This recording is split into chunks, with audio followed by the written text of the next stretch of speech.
Okay, welcome back to the third lecture this morning.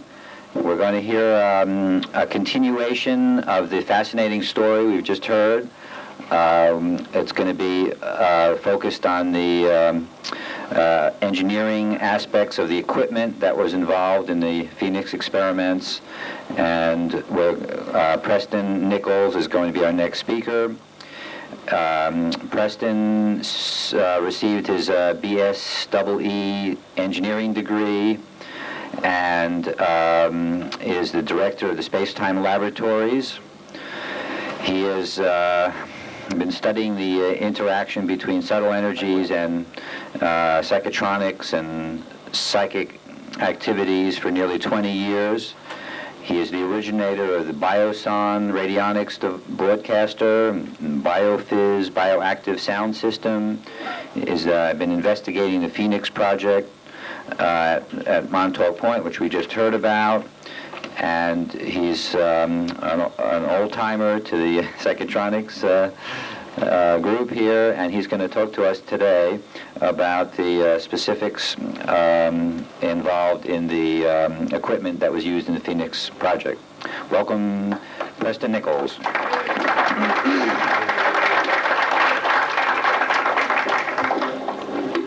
Good morning, people. You already know who I am. I think we'll say at this point that our purpose here is not to prove whether or not this project happened. What we are here is to discuss what they did, how they did it. Mr. Bielek already discussed very well what they did. So we'll go into the meat of it. Essentially, the Montauk project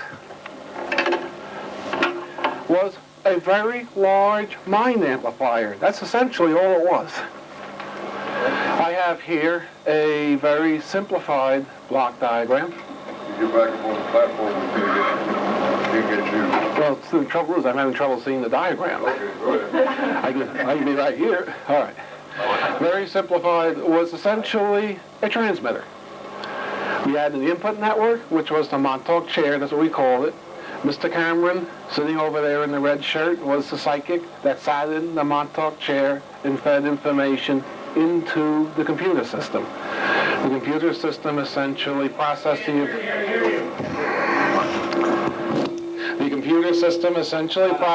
information and spit it out to the transmitter. We had two transmitters, drove one of two antennas.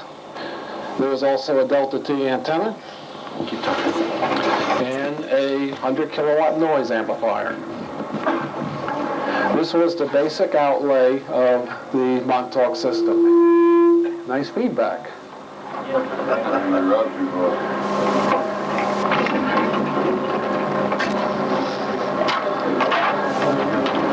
We will first discuss the Montauk chair. There was two versions of the Montauk chair. The Montauk chair was developed by ITT, World Communications, for the government, or whoever developed this project. The chair had essentially three coils in it. You can see the Y coil went like this under the floor, formed two sides of a pyramid, came out. Another coil came up, formed the other two sides of the pyramid, came out. The third coil was essentially two coils, one on the floor and one on the top. These provided three outputs of essentially an RF signal. The signal looked like white noise, essentially. But the correlations in the white noise was the information of what the person had in his mind sitting in the center of the pyramid. I have to apologize for my drawing. It isn't all that great. This should be right under the point of the pyramid. And the receiver system looked essentially like this. You had your three loops. You had your three basic receivers. They used a very standard type ISB detector system using the phantom type lock. How that worked, we had the receiver, which we'll have a more detailed diagram of. We had the carrier processor, which was essentially a very narrow band filter that converted from the IF of the receiver down to a very low frequency signal.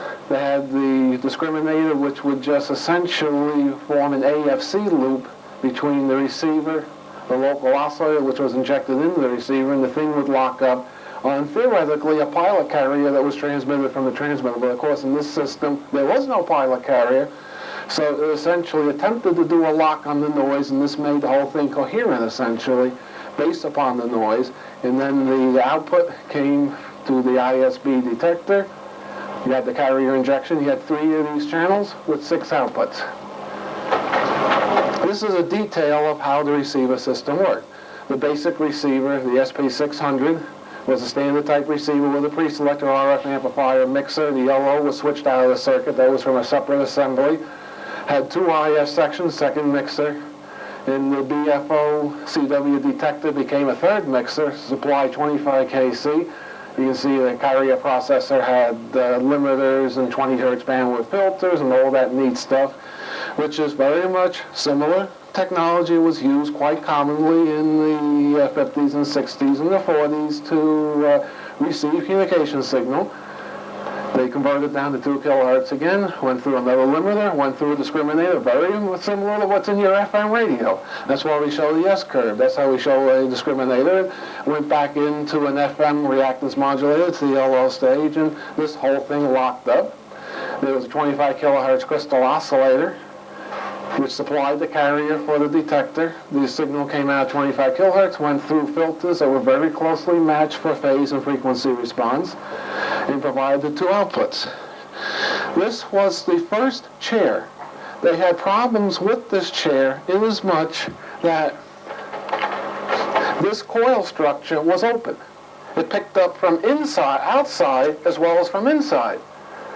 They had to locate this chair at Southampton, which was about 15 miles away from Montauk, so it wouldn't feed back to the transmitter. The thing would feed back, lock up, and cause all sorts of problems. So they had taken the output of the Cray 1 computer and microwave linked it over to Montauk. Of course, if you had any sort of little time glitch, reality glitch go through the microwave beam, this thing was spitting back information at such a rate that it sent the whole system into oscillations and caused all sorts of problems. So they came up with a second version of the chair. Okay, what we can do also is we'll show you the equipment that was used on the first version of the chair. This is a Hammerlin SP600 as modified by ITT. In fact, you can see ITT Worldwide Communications here. This is the back end of it. Anyone knows an SP600 can recognize that this module is different, this module is different, the layout of tubes in here is entirely different. This is the carrier oscillator. You can see Mac-K radio, which became ITT. In fact, this piece actually came off the Montauk Air Force Base. You can see the rust on the tubes, because the Montauk Air Force Base was a very damp, rusty place. And you can see this technology is quite old. This is their carrier processor.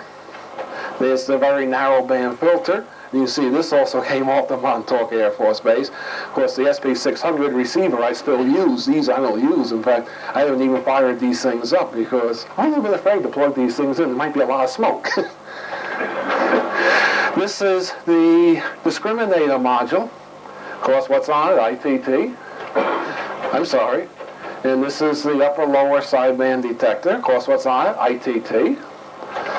This is the back end of that with all the ancient tubes. You know, those are those glass and case FETs. This is essentially what the first chair system looked like. Now, based upon information they've gotten from crash UFOs and technology exchange, whatever, they found out that essentially you could put the victim between a set of Helmholtz coils. Helmholtz coils are interesting because they can be phased as such that the pickup would only be between all the coils and would exclude, to some extent, all the junk outside. Now, of course, if we go back, we're not going to do it here, to the pyramid antenna structure, this is something known as delta T or delta time sensing pickup type structure. This is one of the things the pyramid does. It does translate time waves. Now, of course, they had to get the delta time structure in the receiver. We'll go into that in a few minutes of how it was actually done.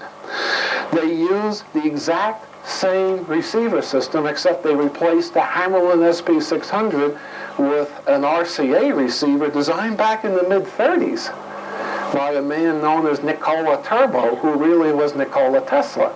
Nikola Tesla understood the delta time factor, and by placement of coils and such in the receiver, he replicated the pyramid factor, if you want to call it that, for those people who are not going to go through all the delta T factors and stuff like that.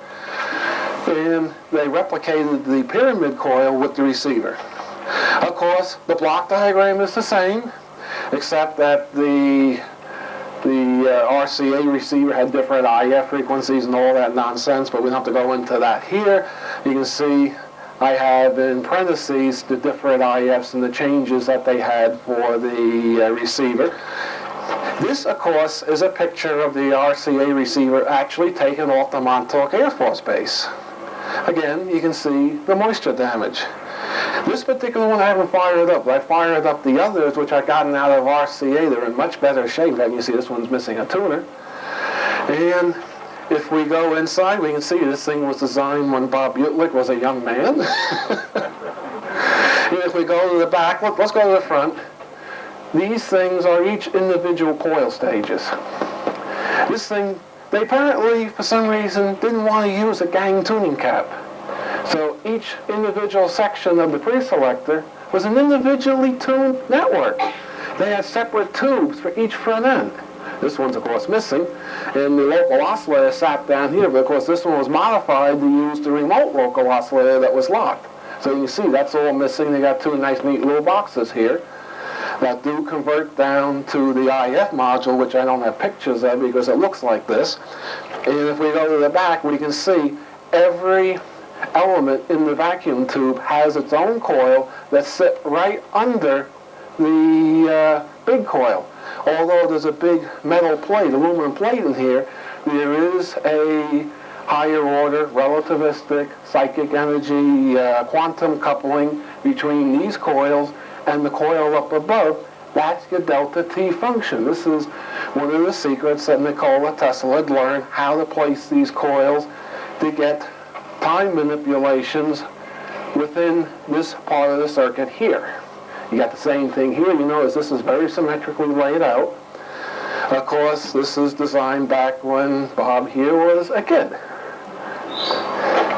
Of course, they used the same carrier oscillator, the same carrier processor, and the rest of the 9 yards of the stuff.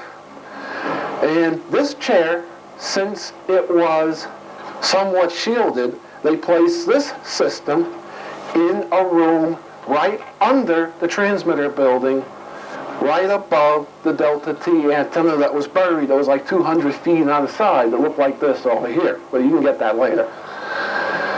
And, of course, Mr. Cameron would sit in the chair. He would go into a trance, completely clear his mind. They would put a thought into his mind that they want transmitted, and he would think it.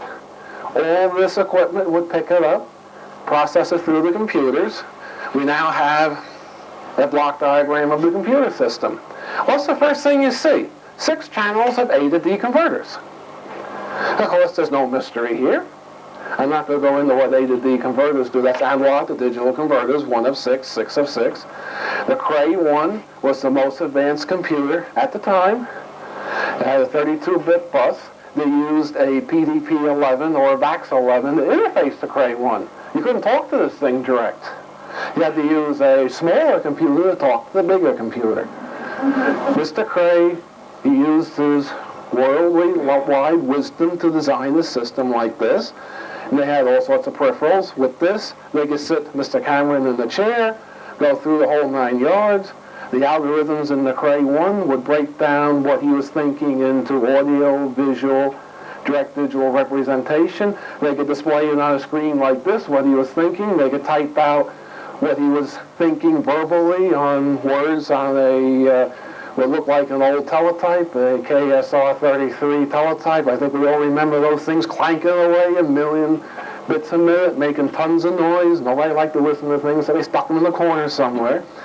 And what did this do? This spit it into another computer. This computer essentially was used for storage of the information, and also they had to remove the thought form matrix from the thought form that Mr. Cameron was generating and put on the matrix that represented the matrix of the transmitter. Remember, when you're requiring a human being or a technological device to transmit a thought form, the matrix of that thought form has to match the matrix of the transmitting agent, or else nothing's going to happen, baby. So this computer would go through all the digital codes, remove the signature of Mr. Cameron, and put on the signature of the key person that designed the transmitter, because that's the matrix that was in the transmitter. Remember, this equipment becomes a conscious being.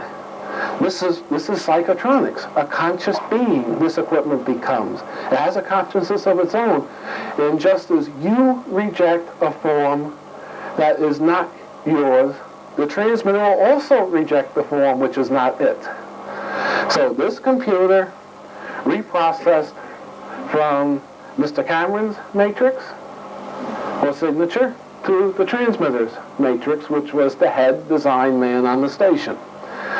This, of course, went to another console, which controlled this computer. It controlled whether it was stored on magnetic tape, whether a thought form was played back from magnetic tape. An IBM 360 had big magnetic tape. It wasn't until later on they got the disc packs, which were about yay by yay, but still they were magnetic.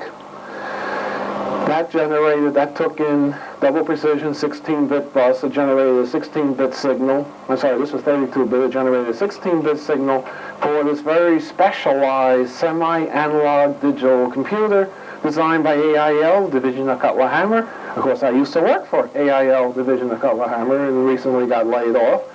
And I went looking for information on this computer, and all the print numbers and such, they're listed on file, but there's no prints available, there's no titles listed at the number, they're listed as blank. Skip these numbers. That's quite interesting. And when I started to inquire, security went up like a rocket through the roof. You're not supposed to inquire about stuff like that. Well, the thing's really got a Montauk point. This thing would go from that end of the room to that end of the room. Lots and lots of vacuum tubes. The thing was a forest of 6080s. The thing had this huge big canister in it, which had the electrical acoustical quartz delay lines, which turned out to actually can generate a consciousness in those darn things. I still don't fully understand it. And 16 bits of data went out. We got 17 lines of individual pulse modulations. This is where we differ from a radar transmitter. Also, the transmitter controlled the antennas, what was going on with the antennas, where it was pointed when they were using the directional antenna, or it would switch to different phasings and the different dipoles on the big stick that had about 30 or 40 odd dipoles on it. I never could count them. I'm not going up on the top of that tower to count the dipoles on the antenna. I'm crazy, but not stupid. And we go back to the transmitter, and as we've gone here, we've gone here, now we're going to go here. Notice they got two of these monsters. They got two of these 100 kilowatt transmitters. This is now a block diagram of the transmitter. The basic signal is essentially a heterodyne type setup. What's interesting about this is the Stalo, which is a huge chassis with 5 crystal oscillators on it, electronically switched, means they can switch to 5 different frequencies. This is important for the Levinson transform. That was a function where you could translate frequency deviations to time deviations. It was delta F with respect to delta T, using differential equations and such. And I've seen the mathematics, I don't want to go into it here. And we'll multiply, go into this mixer. Now this one could either supply a CW signal or an FM signal. Of course, we had a massive synthesizer supplying the signals for this.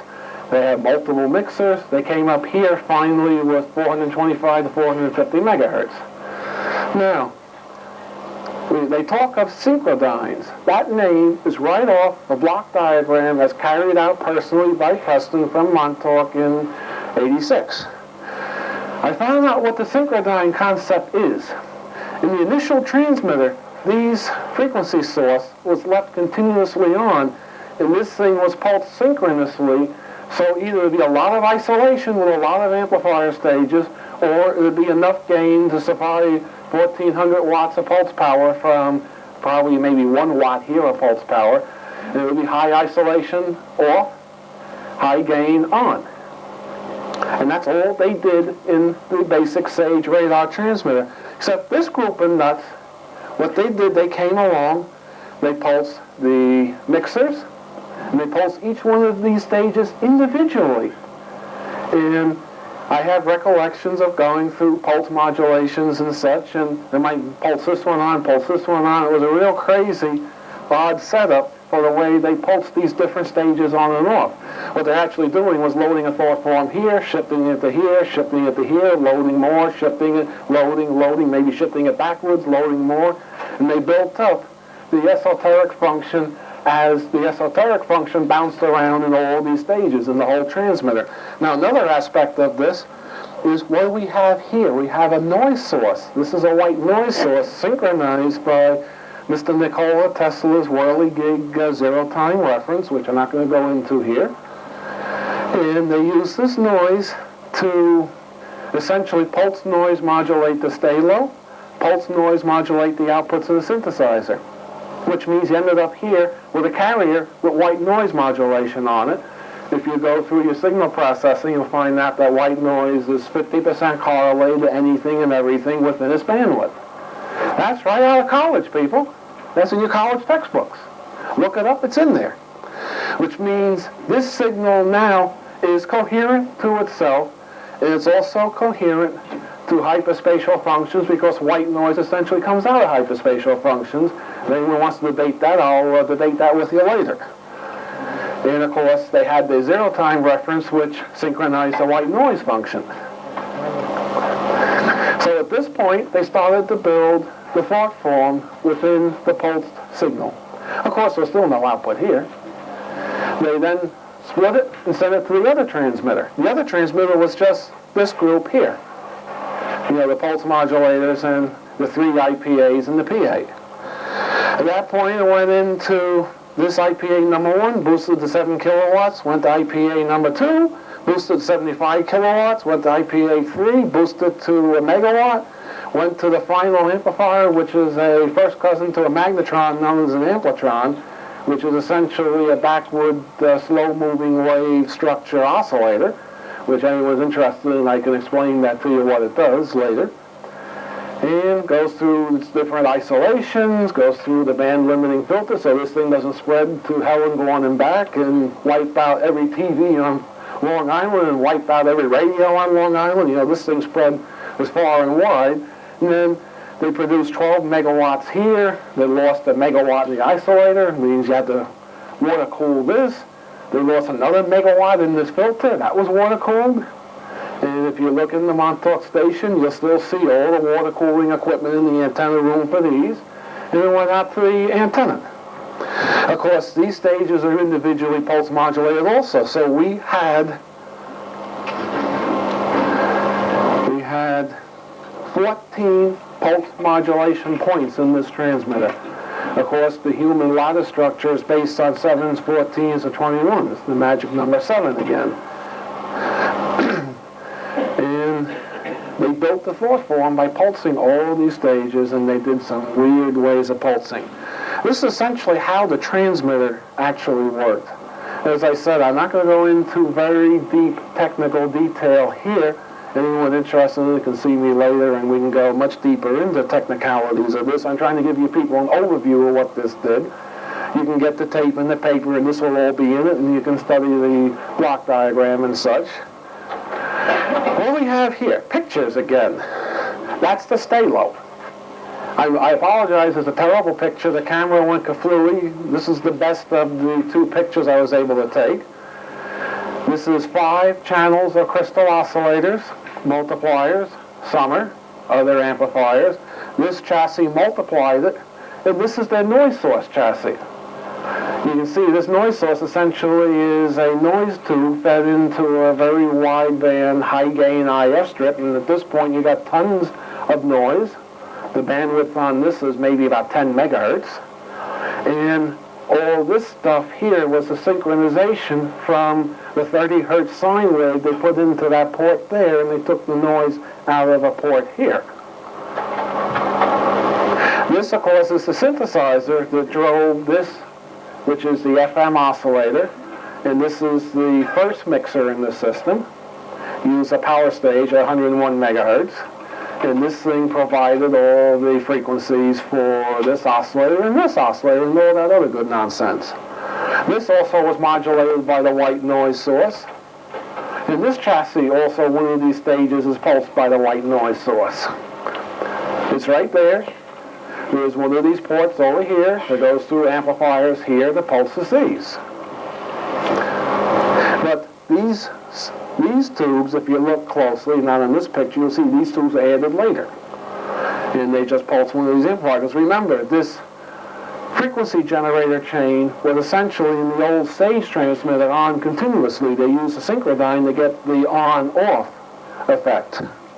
Because when you start up a crystal oscillator, it starts, slews up the frequency and stays there. They wanted to be able to pull out a pulse which was exactly on frequency at all times, and switch from one pulse, one frequency to another frequency, and always be on frequency. So all these oscillators here and these crystal oscillators here had to be up and running continuously. And they had trouble with phasing and such as the different mixers came up, so the whole RF generator chain was on constantly. Although this mixer in the Montauk project was pulsed. They didn't care about the phase apparently. This is your final mixer. This, of course, has a 3CX100A5 tube in it, which some may recognize as a 2C39 from World War II. That's that nice little White House triode that puts out 100 watts. Then we go back to our block diagram. We now will look at the synchrodyne. This is 8 stages, each one 3CX100A5s or 2C39s. And voila, there they are. 1, 2, 1, 2, 3, 4, 5, 6, 7, 8. People, they had these nice, expensive ceramic iMac triodes in here. You can see where they blew air through them. Each one of these has an air input and an air output. And this thing sat there, and this built up at least 50% of the thought form in these boxes. These are cavities. You know, TEM mode cavities. These darn things. Now, these were 7214 Ceramolox pentos, which are about that big around and about yay tall, had rings on the bottom for the electrodes. These sat in cavities about yay long and about yay square, and had huge fans blowing them. They had 2 of these. This thing, this tube is 6952, looks like a robot. That tube is about yay big around, has a round section like a flying saucer, about yay thick. It has things sitting down that you connect to it. It has 2 legs sitting down for the water cooling, 2 legs going up for the water cooling. It has the plate on top, and the thing actually looked like a robot. That was this stage here. That thing put out either 50 kilowatts CW or a megawatt of pulse power. That's a lot of power, people. This, of course, was waveguide at this point. You'll put this into a coax cable. You've got so much voltage in the coax cable, you get any of Al Bielek's standing waves. Of course, they're not Al Bielek's standing waves. Folks, that's right out of your college textbooks. That's out of your tech school textbooks. If you had a standing wave problem, you could sit and watch your coax cable explode. I think we've all seen coax cables explode from SWR. That drove this big thing, which we'll have pictures of later. All these stages were removed from the Montauk site. I'd love to know what they did to these stages. This is one of the things we don't have. We're assuming that these stages look like these stages, just bigger. I'm not sure. Because both screen rooms that had all these stages in them were gone. Screen rooms there's nothing in them. They went to the Amplitron, they put in 600 kilowatts of power, got out 12 megawatts of power. I already went through this. And they provided a signal to the antenna. This is a picture of the power supply. This is the power transformer. If we can focus it a little. 3-phase input, 3-phase 20 kV coming out here. This thing I'd love to put on Bob's back. This is one of the one of the Thyratrons. They use 4 of these monsters in parallel. This is a 66 megawatt pulsed Thyratron, a hydrogen Thyratron. The whole thing sits about that tall from the floor. The tube itself is about that big around. They had a cabinet with 4 of these, boom, boom, boom, boom, hooked up in parallel.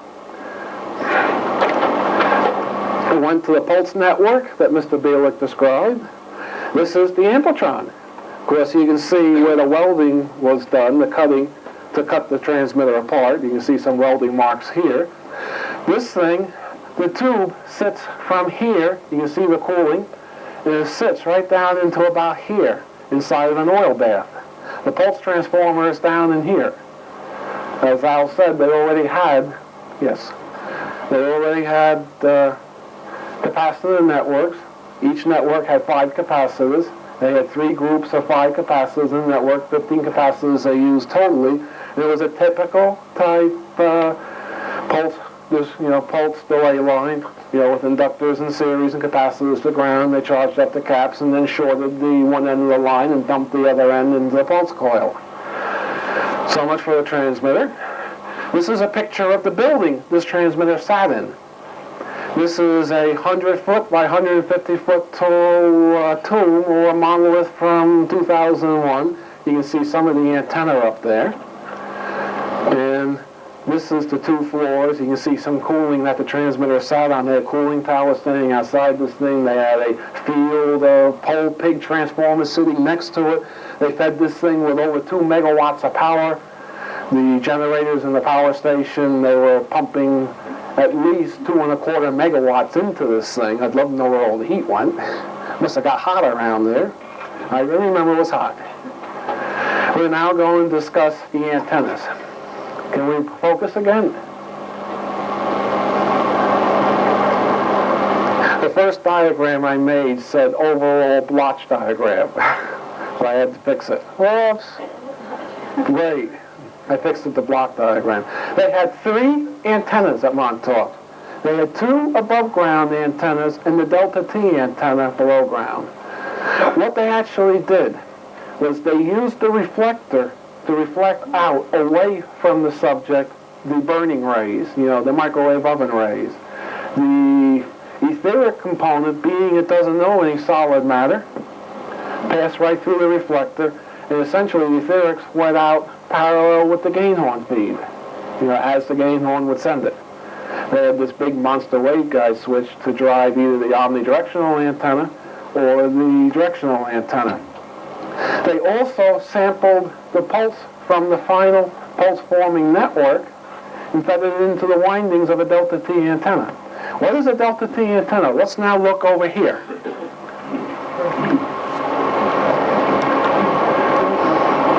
This is a Delta T antenna. How do you make a Delta T antenna? It's easy.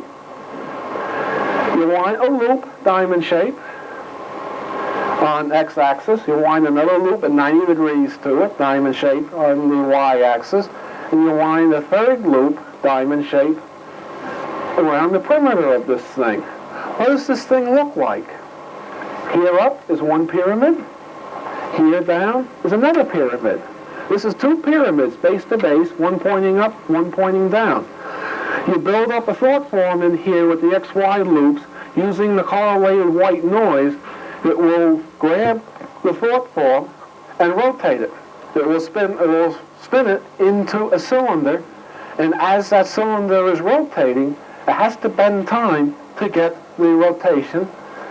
It means now you're generating ricklets of time coming off this rotating cylinder, and this is a time vortex, as talked of in quantum electrodynamics. So as this thing spins, the imaginary cylinder in here spins, or it's called a spinner in physics. It sends out a field of time waves. All right, let's go back to our picture. And again, they take the output of the noise source from our transmitter, put it into a 100 kilowatt audio amplifier. Boy, I'd love to have that one, people. But they took that one with them. I would have got that out if I could have. But they took that one with them for some reason. That went into the horizontal coil. And the 2 pulse modulations from the final network went into the X and Y coil.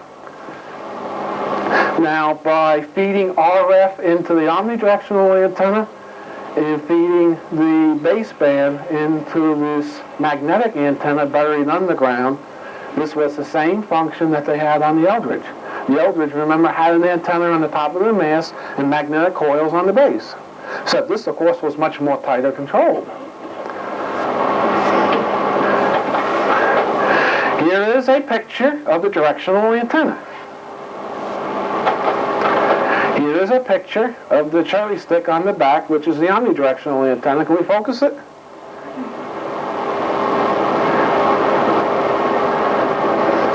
We can see a lot of 2-inch coax cables going into this thing. There's a phase array box. There's all sorts of relays in there. I wasn't brave enough to go get those out, or to go up here and take this. That's still there. And you can see dipoles. There's 3 on each side. 1, 2, 3, 4, 5, 6, 7, 8, 9, 10, 11, 12. 36 dipoles was in this big cherry stick. Of course, we have a picture of the Delta T antenna for the videotape. Now, we have a demonstration here. This is my own edition of the Montauk system. The CD player, or the mind amp source. You can find out information on the mind amp by looking at tapes from the Chicago conference, or you can get my paper on the BioFist, which explains the mind amp. The quantum correlator is essentially an analog computer that correlates the ones and zeros. It goes to the amplifier chain, drives the XY coil. Then we have a noise source going to the Z amplifier, driving the Z coil. Now, this is very quickly our surplus store. So much for that. Now let's have our demonstration, the fun part. I'd like to have 4 volunteers from the audience to come up and just sense, get a feeling of what this is doing. Yes, ma'am.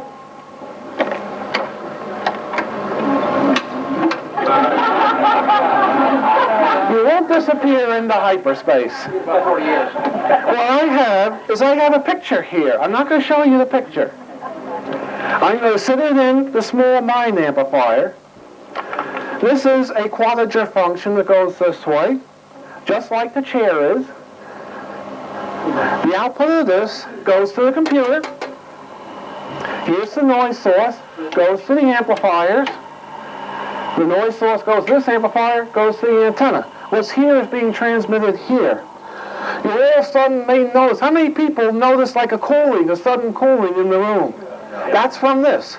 Now, I'd like you people to just essentially close your eyes and tell me where you feel you would be standing right now if you weren't in this room, based upon what you're feeling. You're feeling something unusual from this.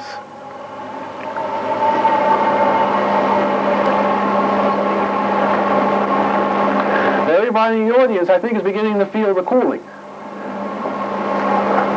Okay, man, where do you think you would be?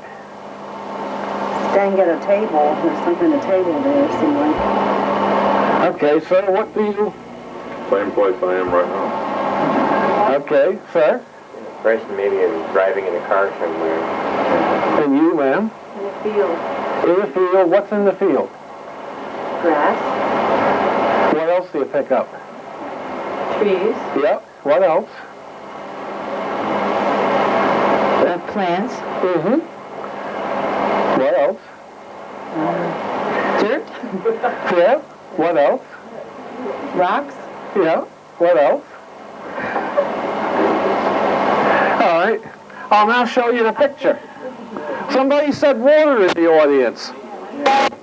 Yeah, can we get it on camera so everybody can see it?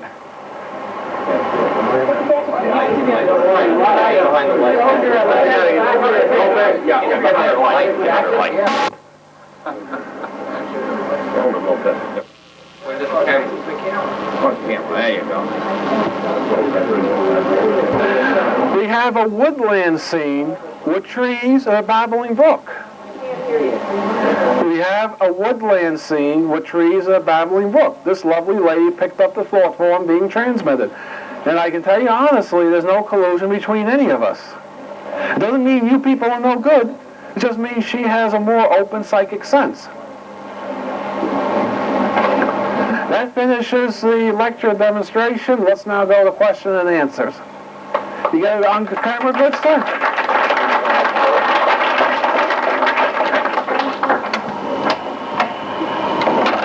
How are we doing on time? I don't know. 5 minutes.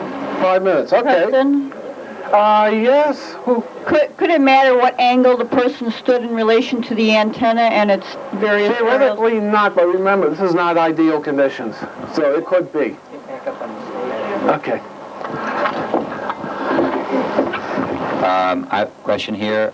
You talked about quantum coupling between the two coils in the chair.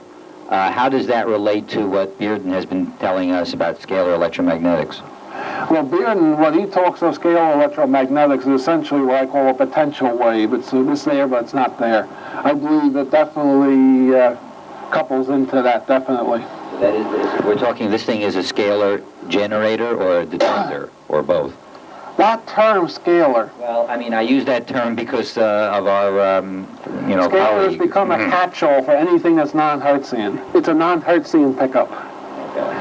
Preston, Beverly. anybody sitting in the chair, would they have an experience of time travel or anything like that happen to them? That's the first thing. And the second question is, were there the future scientists that our previous speaker spoke about, do you know who they are by name or occupation? Yes, but I can't say. Well, in the first question then, people sitting in the chair, would they have a Remember, the time? person sitting in the chair was deeply, deeply entranced. His conscious mind was deferred and pulled off to who knows where inside himself. And the primitive mind was allowed to surface, which is a very flexible, pliable function. Yes, Alan? Yeah. Could you please describe the design of the amplifiers, the 3 amplifiers, and... Leave it to an audio man to ask about the amplifiers. Do I have something to write with?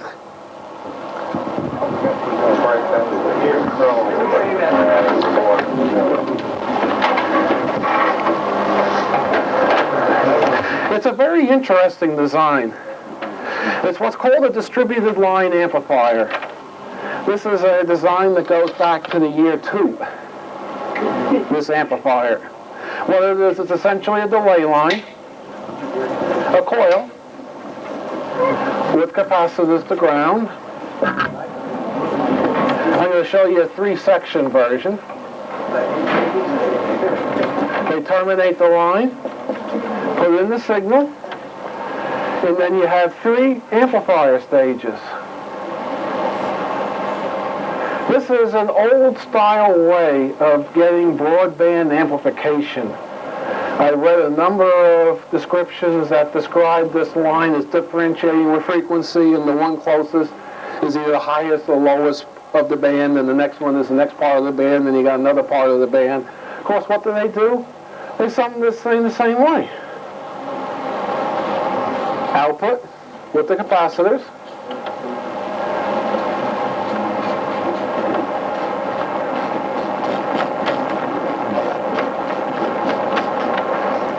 And this is what's called a distributed line amplifier. Now, the interesting point on this is essentially all these amplifier stages, and those amplifiers is 10 of these, 5 groups of push-pull. They essentially, electrically, have the gain of the amplifier, the voltage gain of the amplifier, but etherically, these things add on a real strange, screwy setup. So this amplifier has more etheric gain than it has electrical gain. Another question. Yes, by doing this time travel experiment and by going back into the past, if you made a change and caused another reality, how would you know at this time frame if you made a change? Which came first, the chicken or the egg? Can you answer that one? No, we can't answer that. We don't know. It's the same as the chicken and the egg. I'm not trying to put you down, ma'am. It's just, If you change the past, you're going to change the future. You know what happened in the future based upon what you did in the past, so you're probably not going to know what happened. It's going to be one of these closed loops where whatever happened between you and the future and you in the past becomes a separate reality that's separated off the timeline. Watch Back to the Future. It's a very childish movie, but some of the time concepts in it are quite accurate. Yes?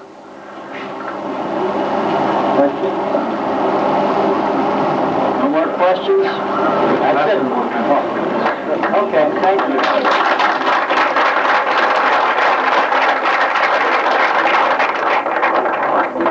I'll be around to answer more questions. Get out. Get over.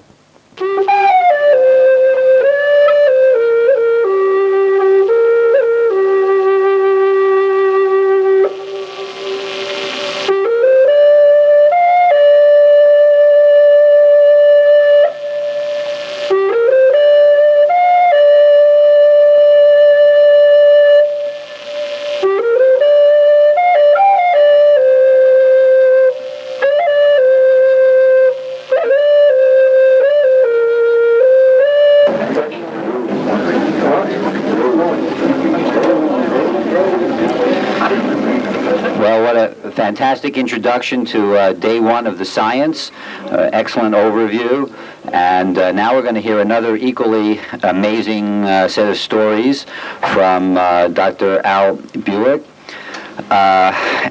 who is going to talk to us about his experiences with the Philadelphia and the Phoenix experiments.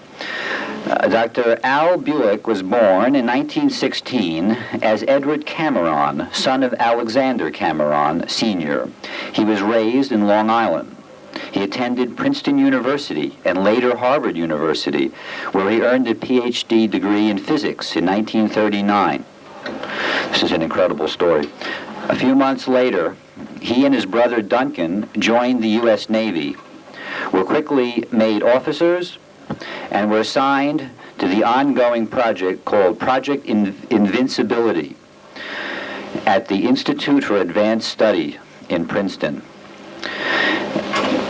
After the disastrous test, which we're going to hear about, of August 12, 1943, he remained in the Army until July 1947, when he was removed, brainwashed of all of his memory, and then given a new identity, Al Bielek, and a new family. He completed engineering school in 1958, got a BSEE degree, engaged in a career as a consultant engineer until 1988, when he retired. Dr. Bielek is now researching the secret government projects, especially in regards to the Philadelphia experiment and the Project Phoenix, which we're going to hear about today.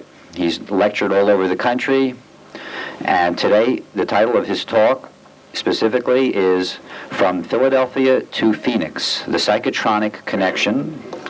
I'd like to welcome Dr. Al Bielek. Let's hear a round of applause. Thank you.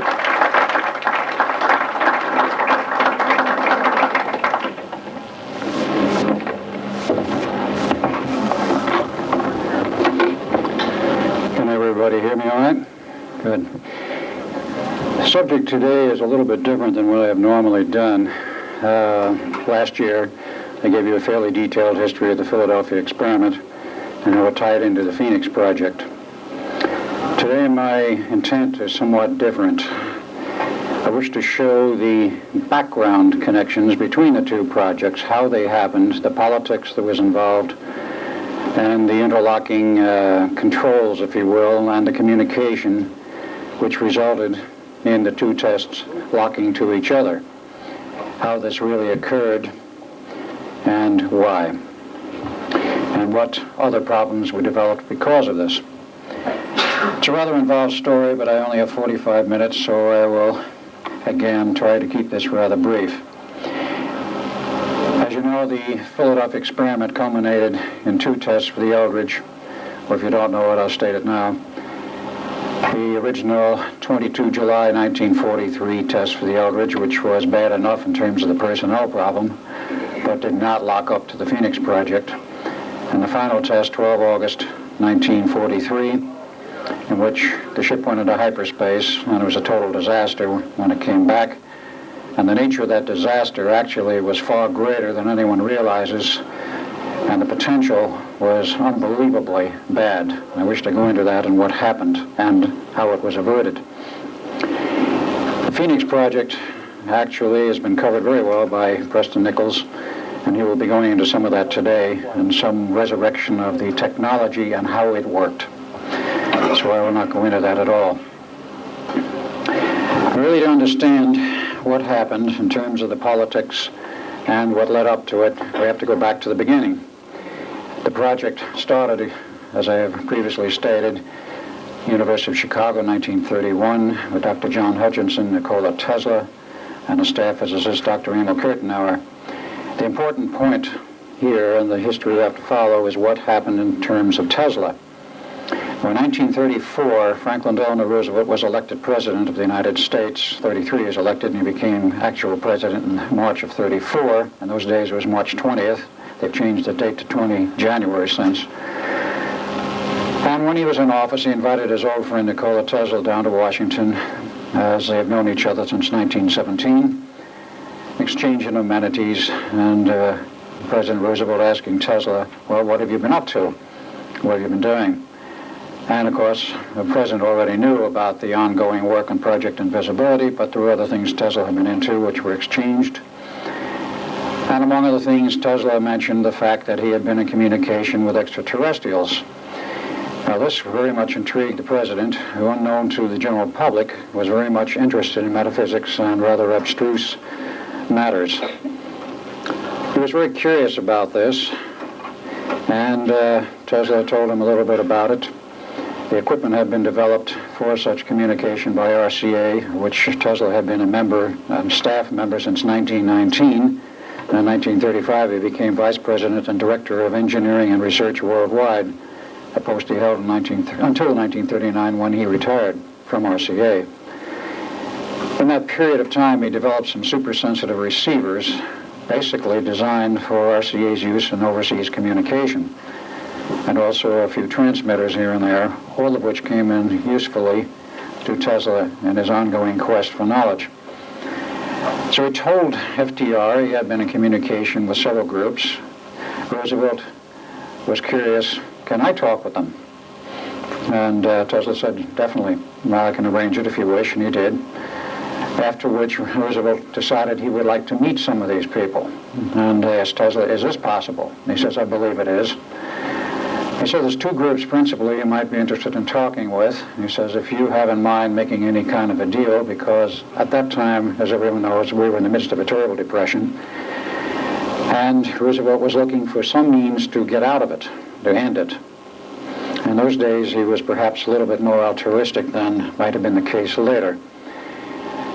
So arrangements were made to meet two groups. First, the Pleiadians, and then later, a K group, as I call them, the Kondrashkin. He met first with the Pleiadians. They gave a pitch as to what they might be able to do to help. He says, fine, but I want to talk with the other group first before I make a decision. So we talked with the second group and decided in favor of the second group. And the Pleiadians at that point bowed out. And as a matter of fact, went over to Nazi Germany and made a deal with Hitler, which we'll not get into because that's another long story, but it does figure in the background precedent to World War II and the development of German technology. So Roosevelt accepted their offer of help, in which they said they would provide some new industries and other things. 1938, an offer was made to set up the entire new industry called atomic energy, which of course we have today. President Roosevelt was very interested and very receptive to the idea. And he consulted with his various advisors and the military says, whoa, if you let aliens set up an industry like this, even though it's on our home turf, and they are in essence controlling it and know where it can go, what happens? We do not have true control over it. What's going to happen in the future? Will we become vassals or slaves to them? The military advised against it, and Roosevelt turned his mind against it and so advised them, and they became upset and says, well, there's nothing else we can do for you, and disappeared into the woodwork. Well, in those days, of course, we did have intelligence apparatus, but it was not anywhere near as efficient as today, and they did not have all of the niceties of spying, which we have now. So by 1940, Roosevelt was becoming very concerned. Where have these characters gone? What are they doing? They quite literally vanished as far as we could determine, or I should say the president and the staff could determine. He says, what are we going to do about this? Well, somebody came up with a bright idea. Mr. President, why don't we go out and find some of those psychics that are running around here and see if we can find some really good ones, and maybe they can tell us where they are and what they're doing. The president said, fine. Harry Bennett, who was then the president's right-hand advisor, was appointed the task of finding some good psychics and setting up a secret organization. He did. That organization, founded in 1940, later became known as the Psy Corps. Very important for many reasons. It has been, until recently, the backbone and mainstay of some very high-level spying operations and intelligence on which many agencies have depended. Now, that organization in its infancy in 1940 was set up by hired psychics who could prove they had their stuff named together and knew what they were doing and could prove it. And they were given new identities and put in a secret warehouse in Arlington, Virginia, at least initially, and went about their tasks. Whether or not they ever found any missing K people, I don't know. But that organization expanded. It was set up to be a permanent organization, and of course Harry Bennett had to look for a man to head it up and organize it, train the people, and set up a total program. They found such a man late 1940. He was hired in 1941, and he set up the training programs.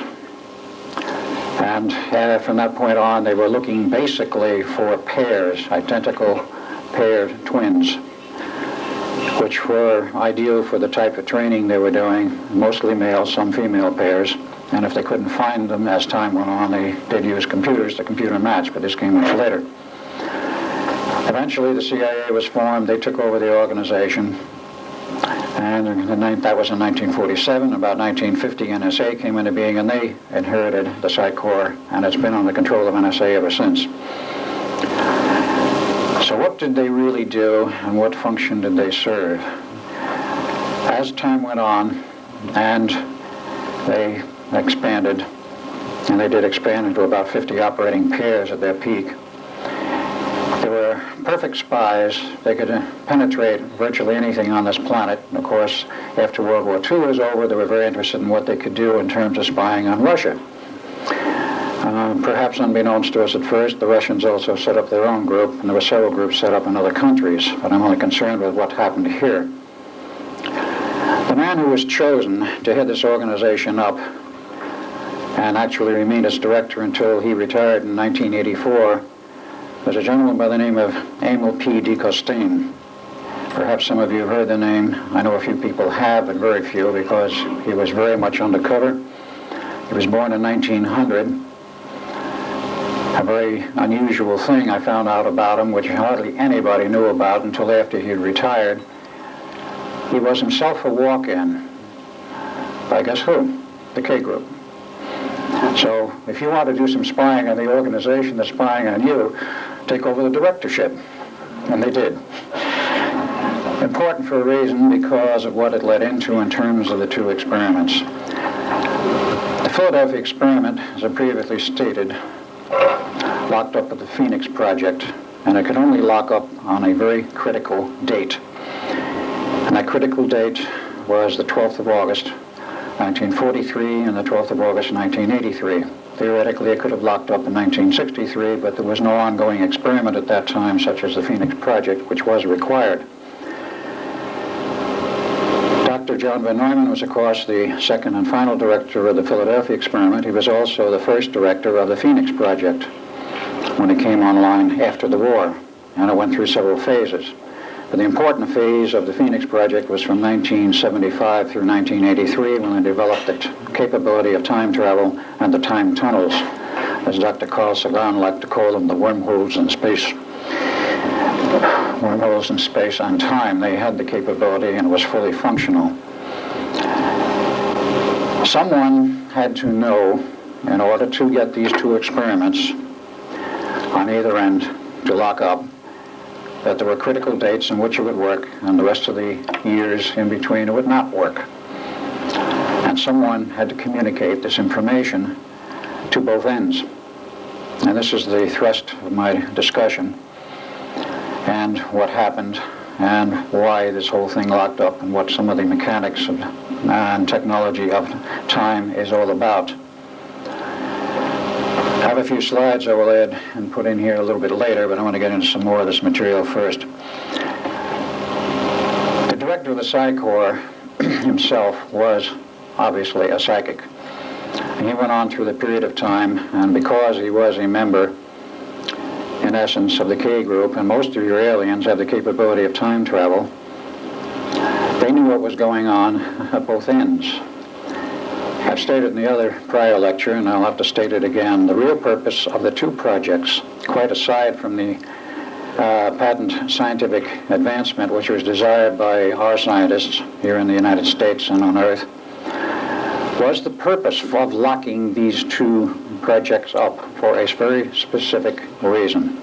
The very specific reason was to provide a rift in space-time 40 years wide and hold it there long enough to let some very large spaceships through from another time frame dimension. Now, in 1947 onward, the K group was pretty much lost. And came 1954, there was another group which came into purview of the government, and that was, of course, the Greys. There was a series of UFO crashes in New Mexico in 1947, 48, and 49. I won't go into them in detail. But because of that, the government sent a call out through the vast array of radio telescopes in New Mexico, a call for help into outer space. We have an alien here. We don't know what to do with him. He's ill. How do you take care of him, et cetera, et cetera? Is there anybody out there that knows who he is and what you do with him? The government got an answer. It took a while, but they got an answer. A group of small ships showed up in about 1953 with some Greys on them, and then there was an exchange of ideas and thoughts, and some hostages went both ways.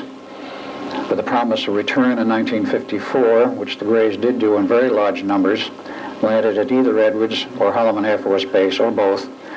Eisenhower disappeared out of Palm Springs in one of his golfing weekends to Edwards, met with the aliens, and signed an agreement, a non-interference agreement, in which we agreed not to interfere with each other's civilizations, and there would be an exchange of technology.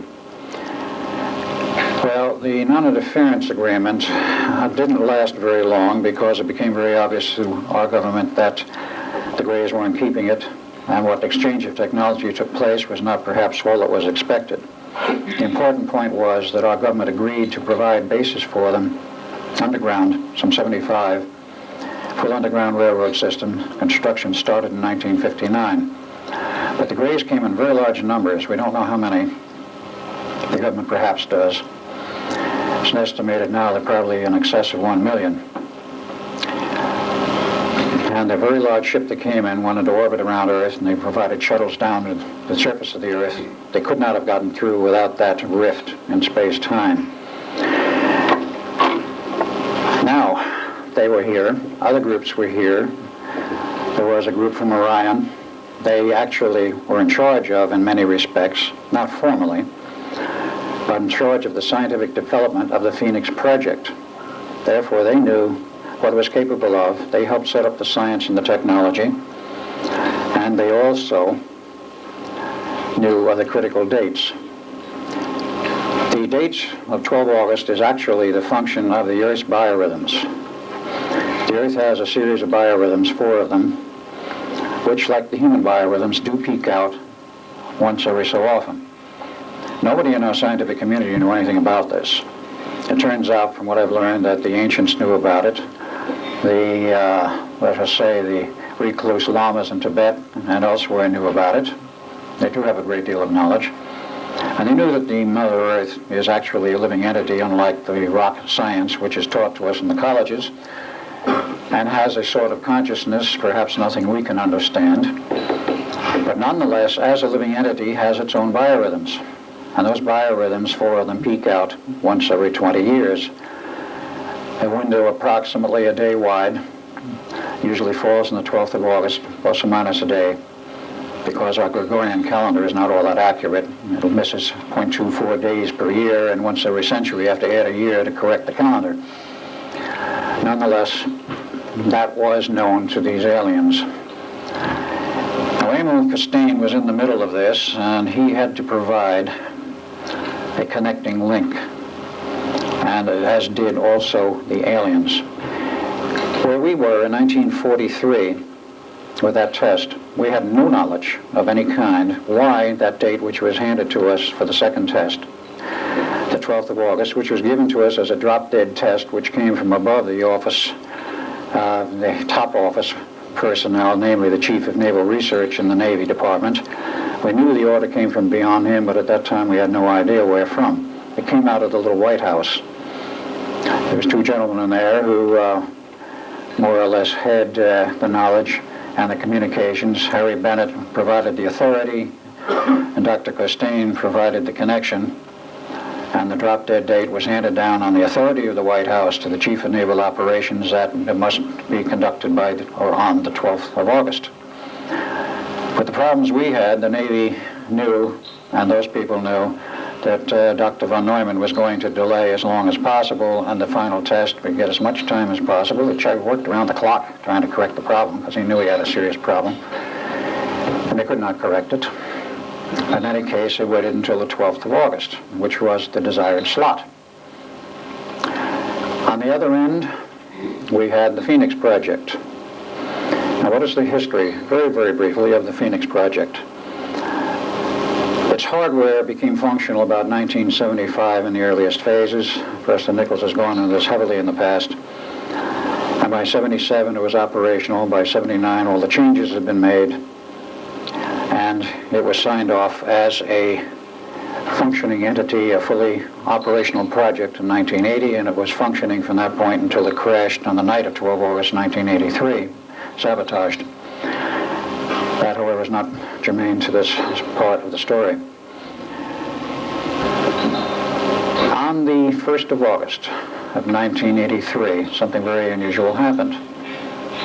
Prior to that time, the operation of the station, the Montauk operation, Project Phoenix, had been on an intermittent basis, several hours a day, maybe 8 hours a day, once every 2 or 3 days, whatever they had going in the way of a project where they wanted to utilize the equipment, they used it, but it was never used on a continuous basis, day after day. On the 1st of August, an order came down through the channels that the station would be turned on and left operational continuously until further notice. That meant around the clock. And it was. Now, what did this mean? I'm going to first show you a few slides, and I'm going to get into a little bit of, shall we say, whiteboard operation to show some of the aspects that are involved in terms of the time.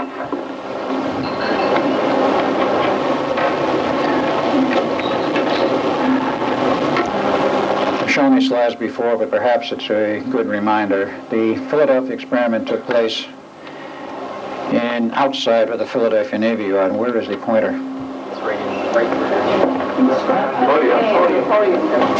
Ah, there it is.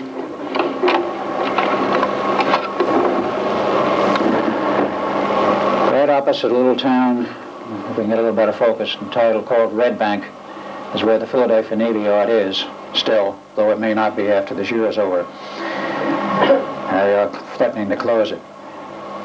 The Eldridge was docked here. When they ran the test, they went down the river here a distance, quite a distance, to where the bay was at least 2 miles wide. It was about a mile on this point. They went further down the line here.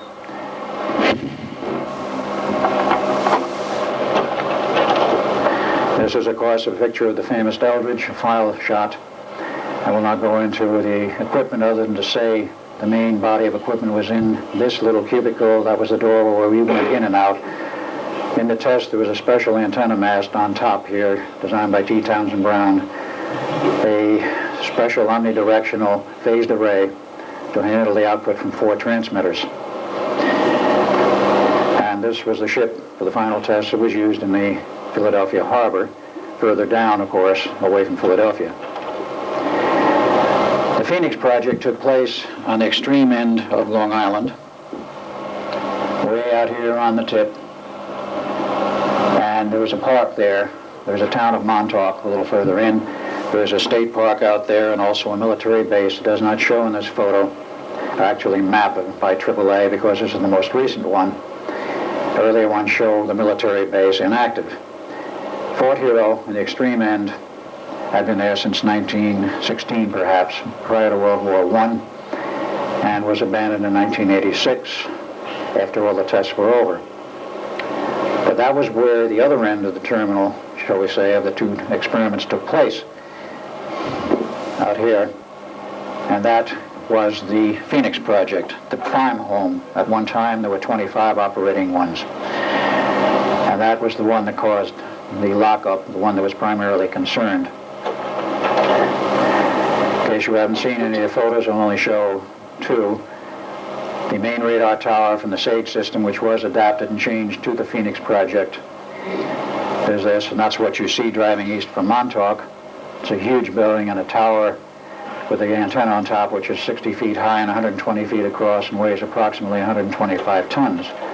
And close up, if you get on the base, which is open, and you can wander out there if you want to. Don't do it during the day. This is the tower, 8 feet, approximately 8 stories high, and with the antenna, the total height is about 150 feet, we estimate. Now I'm going to leave this slide on because what we were dealing with, very briefly again, the structure of our universe as we know it, is a 5-dimensional universe, 5-dimensional nature, other than is on the blackboard. And time is of itself, as I think this slide is familiar to Bob Bielek, is in the form of a huge torus and is a structure. This is a mathematical representation, of course.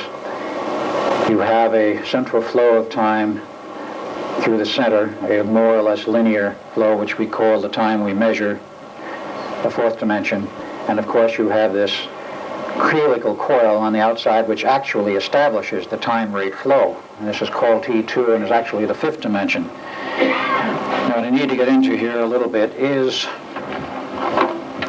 what really goes on.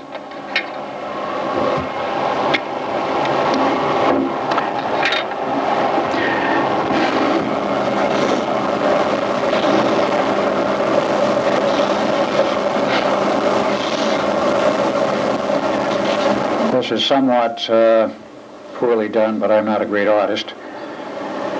We'll call this 1, 2, 3, 3 dimensions of physical reality as we know them.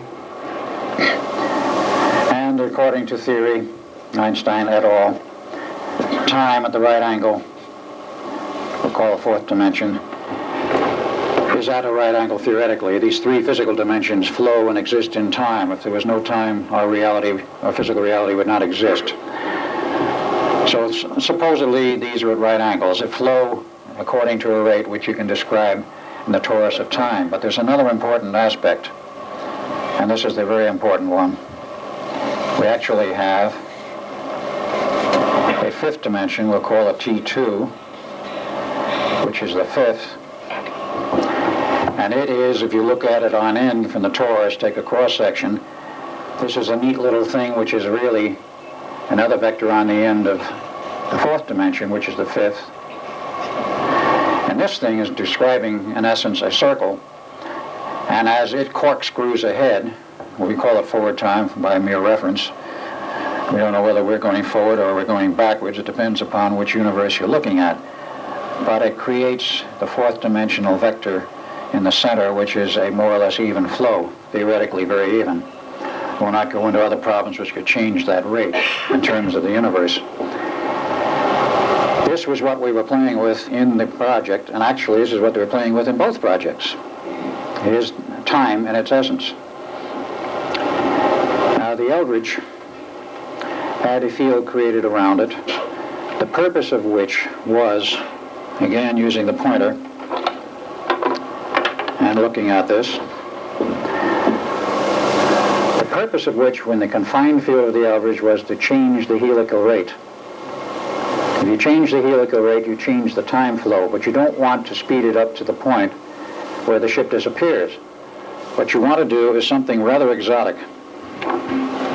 I'm saying what you want to do, because what they wanted to do and what they did do are two different things.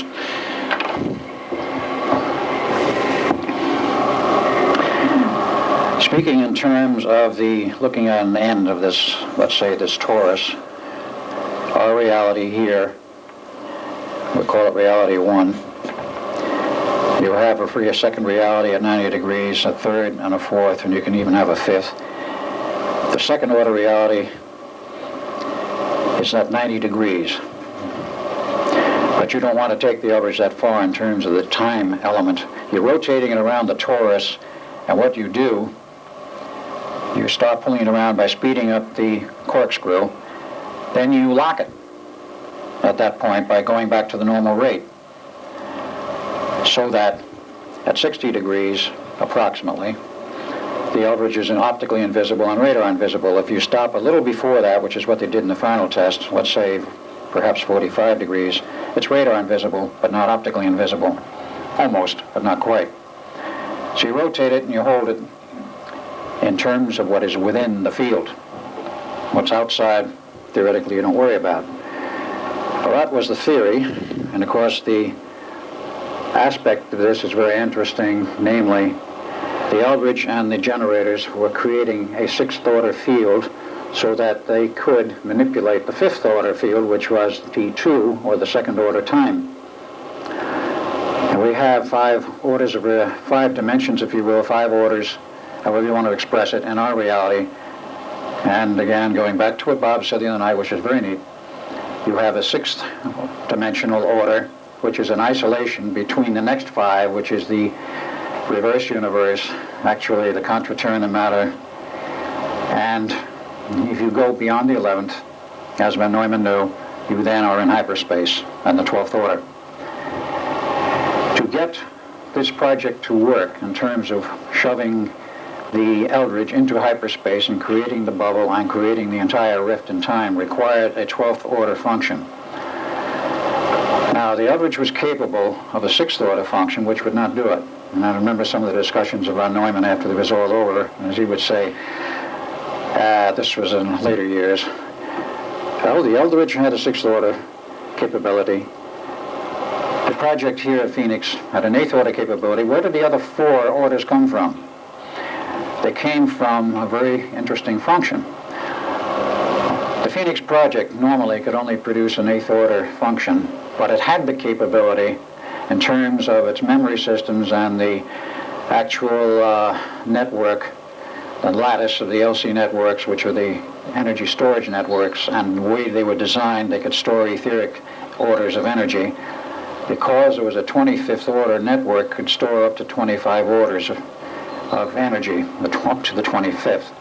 By turning the system on and the station on the 1st of August and leaving it on continuously, approximately every 24 hours, because they went through the entire torus of time through plus and minus infinity, they added 1 order of reality. After 5 days, they were the 12th order. And by the 12th of August, they were well beyond, because they left the station on continuously, and of course hoping there were no breakdowns, which there were not at that point, thanks to Preston, Nicols, and his engineering. It kept running. Now, the other aspect which was unknown to us was, of course, the biorhythm problem. That let us go over to another page.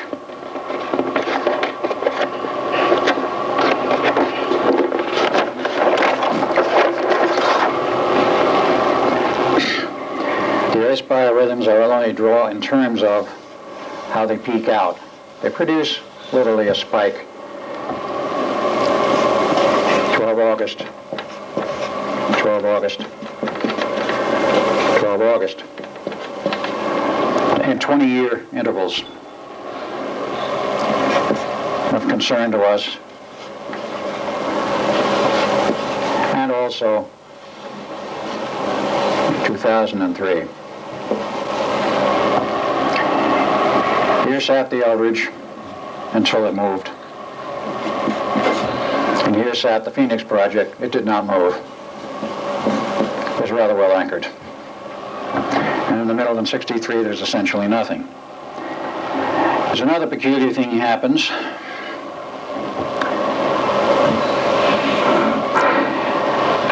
as you start this business of going through time, let's mark this as 43, let's mark this as 63, and let's mark this as 83.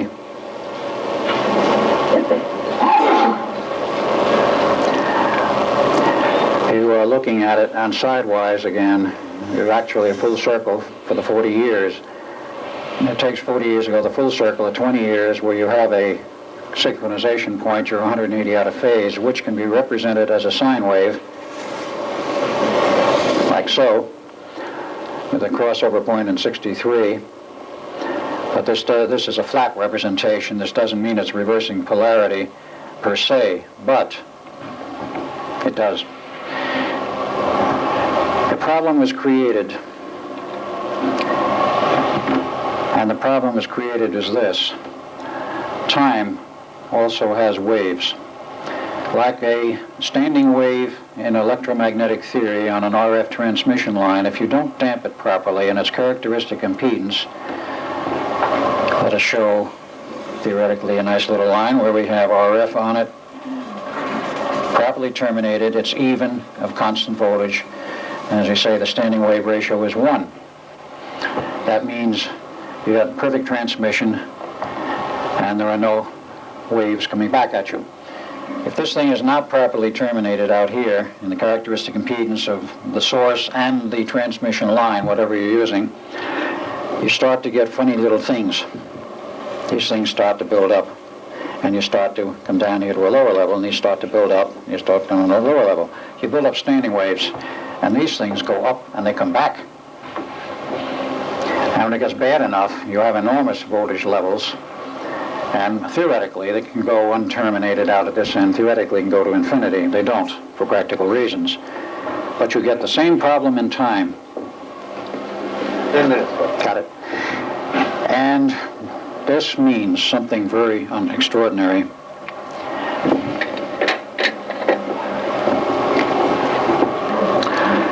If you have standing waves in time, you will find that this time factor starts doing this.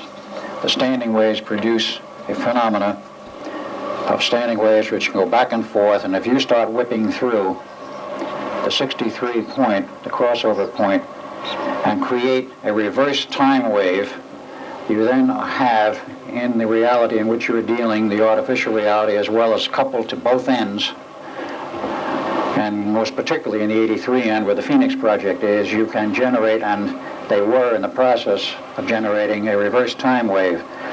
What happens if you have a forward and reverse time wave hitting the physical Earth at the same time? As I found out very recently, Dr. Van Neumann knew what the problem was and knew what could result.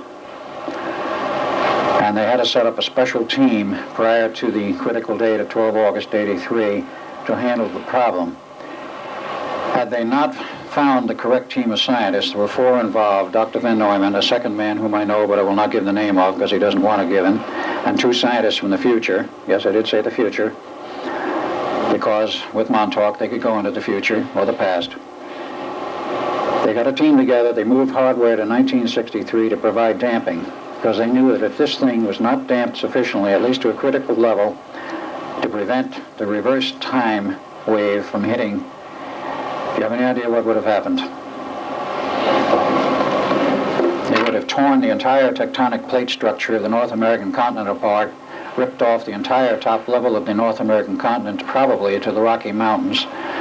To a depth of 500 to 700 feet, the ocean would have roared in and we would have been back in the Stone Age instantly. That is what they faced, and that is what they had to prevent. And since I'm here talking to you today, they prevented it. Or we wouldn't be here, any of us. That was the problem they faced, and that is what they did correct. There was a code name for that project.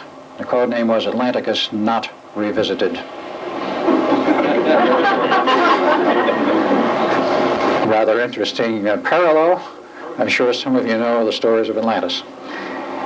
They did successfully solve this, and of course the time rift was created without the additional problems. The aliens had what they wanted, including a stable Earth, because I'm quite sure they didn't want half of the planet ripped apart. Otherwise, what was their purpose in coming here? They wanted a viable planet. with a society and civilization intact, which it still is. And that problem had to be solved and was solved. There are many aspects of this, and I'm not going to even attempt to go into math on this. In fact, I don't remember most of it. I think Preston could if he wanted to explain it mathematically. But this problem was solved. The whole thing was damped down, and these people disbanded. This was not a government project, believe it or not. It was privately done. It was privately run, and the people who were involved were non-governmental, and I question if the government even knew what was going on in that respect until perhaps when it was all over, or perhaps till now. That was solved, and consequently it went on, and the physical aspects of our reality remained intact. But here you had that problem. How did you get this whole thing to settle up and line up, and how did you get the communication? Without the extraterrestrials and without Dr. Costain, they wouldn't have been able to put the pieces together in that fashion, because the test on the 20th or 22nd of July of 43 with the Eldridge produced no oddball effects other than the fact they had serious electromagnetic exposure problems to the crew. The ship didn't disappear, nothing happened to it. When it came back on the 12th of August, 4 hours later approximately, the ship had some physical damage, and of course the people buried in the decks and the bulkheads, they had a very, very serious problem they faced. That problem, in terms of the personnel, has been solved since. I do not know the exact technology in which they finally did solve it, but Van Neumann was requested in 1947 to go back and look at the problem and see if they could salvage anything. He did. He solved the problem. First, he had to invent a computer. The modern electronic computer is the brainchild of Dr. John Van Neumann. The Institute of Advanced Study, the first one built, perfected is perhaps not the word, but functional, in 1952, in a complete system involving a computer shipped to the Navy in 53 with another test on another ship. And I was not there because the Navy had decided it was time for me to disappear. And that test was very successful in 53, and they renamed the project, no longer Project Rainbow, but Project Phoenix. It was a big umbrella that covered many, many projects. Over many years, many generations of hardware, they did make it very practical. It is now on the B-1 and the B-2 bombers. It's on all the large carriers. The B-2 bomber, of course, being the stealth. And that system is totally functional without any apparent hazardous side effects. I was removed from the Navy in 1947. I knew too much, was learning too much when digging in the vaults of Los Alamos, and somebody with the communication up and down the line decided I had to go. But part of this problem and the damping out here from 43 to 83, as a Levinson equation state, there were standing wave ripples, which go on for another 20 years, out to 2003. This part had to be damped. We weren't concerned about the back end. So Duncan and I were specially set up and processed by whom I do not know and how I don't know. But we've been the stabilizing factors on this whole Levinson matrix, if you will, the time stability factor, which has kept everything stable. And after 2003, I guess we're not required anymore. Who knows what will happen to us by then. That was also part of the project called Atlanticus Not Revisited. I do not know what was done, but I do know it was accomplished. So I think we've fairly well covered this, and in a brief nutshell, the problems that were generated by those two projects were solved. Of course, Phoenix went down on the night of 12 August 83 from sabotage, and it's been out of operation ever since, though there is a new Phoenix at a different location, now essentially operational. The aliens knew what they wanted, they got what they wanted, and today we have a problem with the aliens that we'll not go into. I think that pretty well winds it up, other than to say my experiences have been put into a book entitled The Philadelphia Experiment and Other UFO Conspiracies. I do have a few copies upstairs on the table where Preston Nicols is located, and I also have a few left, I believe, in the bookstore, and they are for sale. If you have any other questions, I think I have about 2 minutes. I'll attempt to answer any questions at this point, and then I can answer questions later. A question? Yeah, gentleman, a lady back there with glasses. If they have this advanced technology, what do they need us for? They need us for two things. In fact, three perhaps, but number one, in terms of the technology, they need our capability to manufacture hardware to their specifications, which we are now capable of doing. And so far as the Orions are concerned, they're engaged in an advanced base operation in a general warfare. And there is warfare going on out in space now. We hope it doesn't come to the surface of Earth. The second part of this is, in terms of the Greys, they need us as warm bodies for genetic experimentation to develop the new race.